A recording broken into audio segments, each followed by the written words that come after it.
নমস্কাৰ কেঁচা কলিতাসকল আৰু মোৰ ইউটিউব চেনেললৈ প্ৰথমে আপোনালোকক স্বাগতম জনাইছোঁ আৰু আশা কৰিছোঁ সকলোৱে ভাল আৰু মই আপোনালোকৰ আশীৰ্বাদত পূৰা বিন্দাছ আছোঁ। আৰু আজি ভিডিঅ'টো মই সাজ পোছাক দেখিয়ে গম পাইছে আজি ক'ত যাম। আৰু আজি আমাৰ চামগুৰি বনিয়া গাঁৱৰ দুদিনীয়া কাৰ্যসূচী ভাগৱত পাঠ অনুষ্ঠান কৰা হৈছে আৰু আজি তাত যাম বুলি ভাবিলোঁ। আৰু আপোনালোকে ভিডিঅ'টো শেষলৈকে চাই থাকিব ভাবিলোঁ ময়ো আপোনালোকক দেখুৱাওঁ আৰু আপোনালোকৰ ভাগৱত পাঠ চাইও আপোনালোকে ভাল পাব। আৰু বলক তেনেহ'লে ভিডিঅ'টো বেছি পলম নকৰি আমি আৰম্ভ কৰোঁ। আৰু ভিডিঅ'টো যদি বেছি ভাল পায় প্লিজ ছাবস্ক্ৰাইব কৰিব, লাইক কৰিব এণ্ড শ্বেয়াৰ কৰিব আৰু কাষতে থকা বেল আইকনটো প্ৰেছ কৰি অলডল ক্লিক কৰিব যাতে আহিবলগীয়া নটিফিকেশ্যনবিলাক পোনপ্ৰথমতে আপোনালোকে পায়। তেনেহ'লে বলক বেছি পলম নকৰি ভিডিঅ'টো আমি আৰম্ভ কৰোঁ।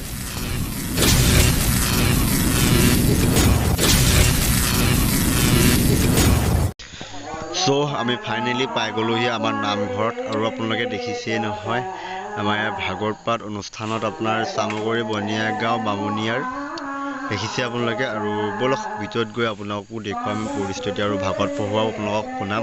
আৰু আপোনালোকক মোৰ ফালৰ পৰা এটা সৰু ৰিকুৱেষ্ট কৰিছোঁ, আপোনালোকে প্লিজ মোৰ ভিডিঅ' চাবলৈ যিসকল নতুন কৈছে সেইসকলে ছাবস্ক্ৰাইব কৰি দিয়ক।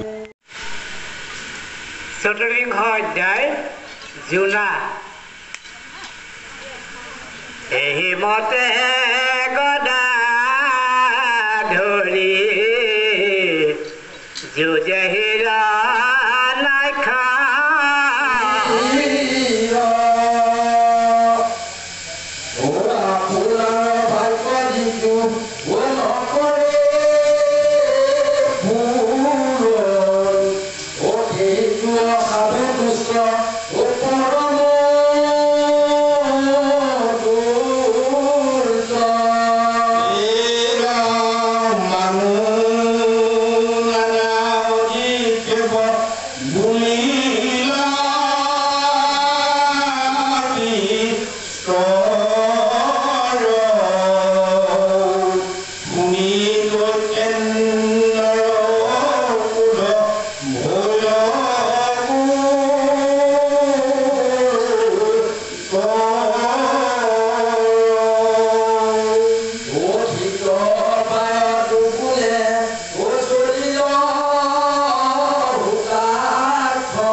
Vamos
কৃষ্ণ